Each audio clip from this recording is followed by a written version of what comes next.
Meghan Markle has officially returned to podcasting with the new series Confessions of a Female Founder. I got about halfway through. My computer actually just spontaneously shut off. It spontaneously combusted. She wants us to listen to her like she's a founder because she took all that money and launched her stupid-ass lifestyle brand with Jam.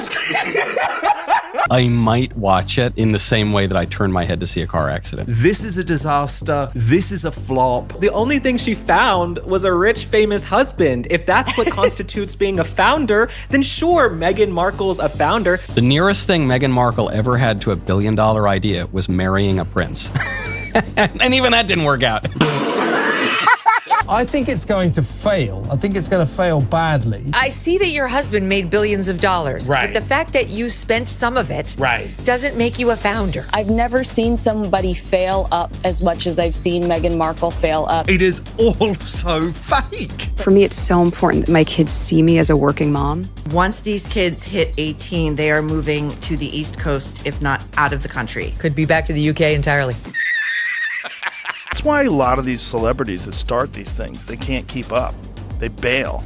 You know, like the Meghan Markles. It's plummeted out of the top 100 and is actually losing to a podcast all about sleep.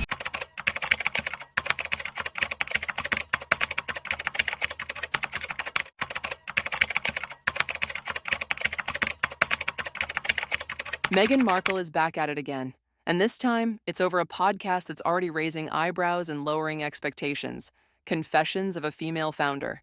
Even before its official launch, critics like Maureen Callahan wasted no time tearing it Not expecting Meghan Markle's show to get many views, though it might get one view. to shreds. She joked that halfway through the teaser, her computer just spontaneously shut off, as if the cringe was too much for technology to handle.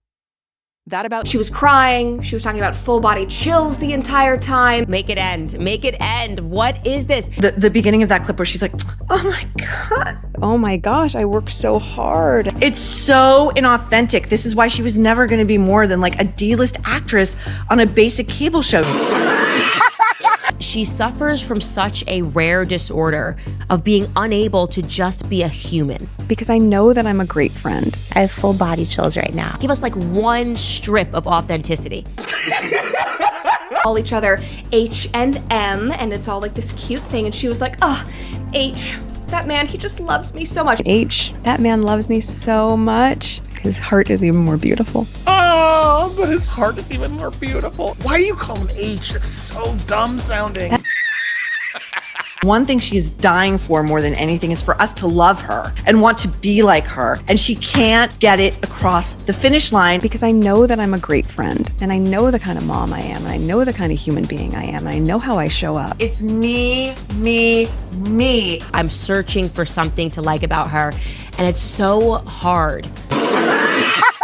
It is so fake and contrived and inauthentic. Like, did she actually believe genuinely that this charade would work? Like, how does she not get? Sets the tone. Because let's be real. The most obvious glaring question about this podcast is, what exactly has Meghan Markle founded?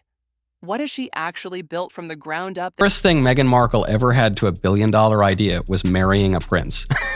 And even that didn't work out. The only thing she found was a rich, famous husband. If that's what constitutes being a founder, then sure, Meghan Markle's a founder. It gives her any credibility to host a show on entrepreneurship. The answer, according to most critics, is a firm nothing. Meghan was an actress on Suits. She had a lifestyle blog. Then she married into the royal family.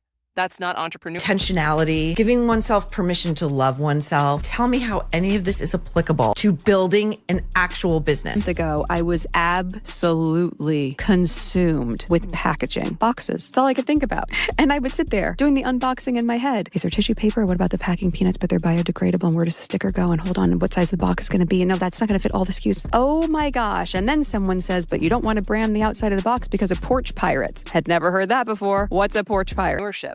That's networking on steroids. And let's not sugarcoat it. Her biggest business move to date was marrying a prince. For many, that was her billion-dollar idea. But even that, some argue, didn't work out because it involved responsibility, commitment, and yes, actual work. So now, after cashing in on royal fame, she's apparently rebranding as a founder, launching a lifestyle brand that, no joke, starts with jam. And she expects us to take her seriously as a business leader? Critics are calling it audacious, delusional, even laughable. Because here's the truth. Having access to money, especially money you didn't earn through entrepreneurial grit, and spending it on a pet project doesn't make you a founder. It makes you a consumer with a logo. And let's not forget the pattern.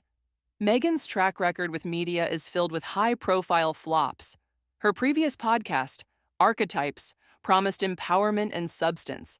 What it delivered was surface-level fluff that quickly fizzled out of the charts. It couldn't even stay in Spotify's top 100.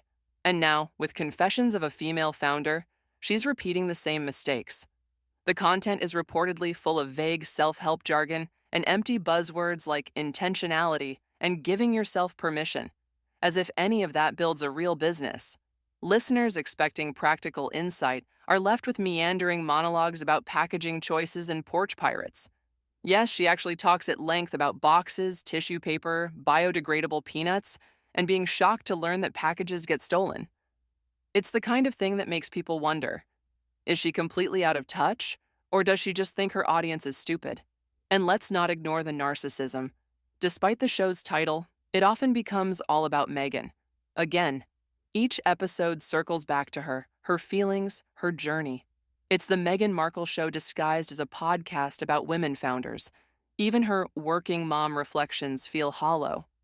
I want my kids to see me as a working mom, she says, and critics are already joking that her kids will be on the first flight out once they turn 18. The show's failure is so predictable that many didn't even wait for the metrics to call it. But now the data's here, and it's bleak.